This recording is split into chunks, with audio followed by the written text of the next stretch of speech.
সম্মানিত ভিউয়ার্স, আসসালামু আলাইকুম। ভালোবিডি.com পক্ষ থেকে সকলকে জানাই অভিনন্দন। ভিউয়ার্স, দেখতে পাচ্ছেন আমি আজকে একটা গুরুত্বপূর্ণ নিয়ে আলোচনা করব। সেটা হচ্ছে হাইড্রোমিটার জনিত সকল সমস্যার সমাধান চেষ্টা করব। এখানে দেখতে পাচ্ছেন হাইড্রোমিটার যে সকল সমস্যার মধ্যে সেটা হচ্ছে -10 লেখা।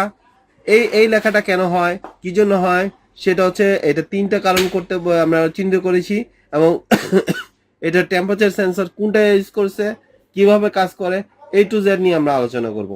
তো আমরা দেখতে পাচ্ছেন এটা আমি একটু খুলে ফেলি ভিউয়ার্স। আর এটার যদি সেন্সর আমার যেহেতু একটা খোলা আছে, সেহেতু আমি এই সেন্সর সম্পর্কে একটু আলোচনা করি। এই জায়গাটা দেখতে পাচ্ছেন ঠিক ভাইয়া, এই যে এইটাতে দেখতে পাচ্ছেন এটা একটা জেনারেল ডায়োড।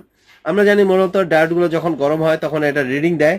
এই রিডিংটা মূলত এই টেম্পারেচার সেন্সরটাকে রিডিং সেই কমপ্লিট করে। ঠিক আছে, যদি আমি আপনার যে ডায়োডের যে পরিমাপটা আছে সেখানে সে এই পরিমাপটা হিসাব করে। তো এখানে আছে এই প্রোটোকল সেন্সরটা যেটা আছে, সেটাকে প্রোটোকল সেন্সর যেটা আছে, এটা হচ্ছে যেটা দেখবেন ডলবি সেন্সর, যেটা 35,000 40,000 টাকা যে বড় কন্ট্রোলার, সেক্ষেত্রে কিন্তু এটা বড় দেওয়া থাকে, হয়তো এতটুকু পাত বড় দেওয়া থাকে, কিন্তু সেন্সর ওই একই XM18 কিন্তু এটা দেওয়া ইউজ করা থাকে। তো যাই হোক, আমরা অতটুকু না বুঝাই।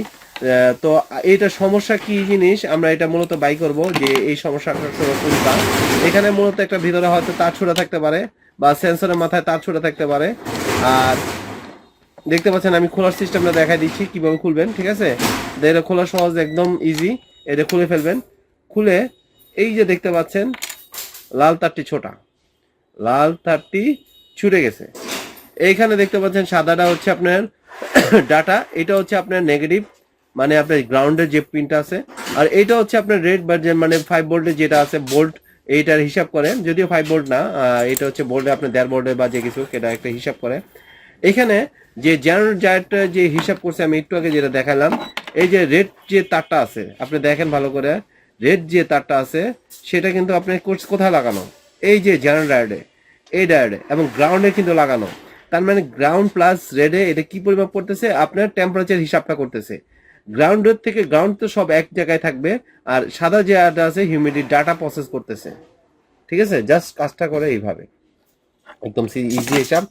আর এটা আমরা কোন জায়গায় ঝালাই করব, ঠিক এই যে যে দেখতে পাচ্ছেন এই কালোর যে ছিদ্র, এই ঠিক নিচের দিকে এইটা আমরা করতে পারবো। এইখানে আমরা যে এই যে রেজিস্ট্যান্স ইউজ করেছে এটা 3.3 কে, 3.5 কে মানে ইউজ করছে রেজিস্ট্যান্স গুলো। তাহলে আপনারা বুঝবেন। আর প্রত্যেকটা রেজিস্ট্যান্স ওগুলো না জানলেও চলবে। আর একদিন ডিটেলস আলোচনা করুন, এখানে একটা চিপ বসানো আছে। তো আমরা এটা ঝালাই আপাতত করে আমরা লাগাই দেখা দিচ্ছি। এটা কিন্তু অনেক সময় দেখা যাচ্ছে যে আমরা কোনো মেশিন পাঠাই বা ছুটে যায়, সেক্ষেত্রে অনেক ক্ষেত্রে আসলে ভিডিও করব করে ভিডিও করতে গেলে আসলে ভিডিও শেষ নাই। মানে আপনারা যদি চান কমেন্টস করেন না, মোট কথা জানতে চান না, যদি আপনারা যদি জানতে চাইতেন কমেন্টস করেন যে ভাই এই সম্পর্কে ভিডিও বানান, ঠিক আছে, তাহলে আমার কাজ করতে সুবিধা হয়। ঠিক আছে, আর যদি আপনাদের লাইক কমেন্টস যদি না পড়ে তাহলে আসলে ভিডিও করার উৎসটা হারিয়ে ফেলি। কথা বুঝতে পারছেন? তো আশা রাখতেছি মোটামুটি ইনশাল্লাহ এটাতে আপনারা প্রচুর শেয়ার করে দিবেন। একটাই অনুরোধ, যারা অন্তত এই বিষয় নিয়ে একটু উপকার পাবেন, একজন লোকও যদি পায়। আমি জানি অনেকে এটা জানে, অনেকে জানে না, তবে আমি এক এক করে অনেক কাজগুলো দেখাবো যেটি আসলে ইউটিউবে নাই, ওই কাজগুলো দেখাবো। ঠিক আছে, তো আমি একটু ফিনিশিং করে নিচ্ছি, যে বাড়তি তারটা এটা কেটে নেই যাতে এটা না হয়। ঠিক আছে, দেখতে পাচ্ছেন খুব সুন্দরভাবে আমার কাজটি হয়ে গেছে। তো আপনারা এগুলো সিম্পল টুকটাক হিসাবগুলা কার কাছে যেতে হবে না। এটা অনেক সময় বলেন ভাই আমার আর্দ্রতা নষ্ট, আসলে আর্দ্রতা নষ্ট না, তারটা ছুটে গেছে, দেখেন আমি লাগাই ফেলছি। লাগাই এখন আমি তারটাকে জোরে জয়েন্ট সব দিয়ে ফেলবো। আর একটা কথা হচ্ছে, একটা ভিডিও করতে গেলে অনেকক্ষণ টাইম লাগে, ফ্যান বন্ধ থাকে, সবকিছু বন্ধ থাকে, গরমে অনেক সময় দেখা যাচ্ছে ঘামায় যেতে হয়। তো এত পরিশ্রম করে আসলে ভিডিও করে যদি আপনাদের যদি সারা শব্দ না পাই ভাই, সত্যি কথা যেটা, ভিডিওর আসলে আগ্রহটা আসলে হারাই ফেলি। আর আমি কোনো সময় আসলে প্রয়োজনীয় ভিডিওগুলো দেই, অপ্রয়োজনীয় কোনো ভিডিও তো দেই না, যেটা আপনাদের কাজে লাগবে সেই ধরনের বর্তমান ভিডিওগুলো দিই। এই যে দেখতে পাচ্ছেন ট্রেনিং দিয়ে ফেলছে কমপ্লিট। আর আমি সব রেজিস্ট্রেশন সব চেক করছি, সব অ্যাকুরেট আছে। ঠিক আছে, আচ্ছা আরেকদিন দেখাবো এক্সএম আপনারা আর্দ্রতা, এটা XM18 সাথে কেমনে এটা ম্যাচিং করবেন, মানে আর্দ্রতা কেমন আসলে কি অ্যাকুরেট আছে কিনা, তাপমাত্রা অ্যাকুরেট আছে কিনা। আসলে জেনারেল ডায়েটগুলো সচরাচর অতটা অ্যাকুরেসি দেয় না টেম্পারেচার ক্ষেত্রে। আপনারা যদি মনে করেন XM18 অ্যাক্সেলেরোমিটারের যে সেন্সরটা সেই মডেলও আমি পরবর্তীতে বলবো। আসলে অ্যাক্সেলেরোমিটারে এই পর্যন্ত কেউ মডেলের সেন্সর বলতে পারবে না যে কোন সেন্সরটা ব্যবহার করছে, কারণ যখনই জানবে যে এই সেন্সরটা ব্যবহার করছে পরে পর থেকে আর অ্যাক্সেলেরোমিটার ওই সেন্সর কিনবে না, মানুষ ওইভাবে কিন্তু লাগাবে।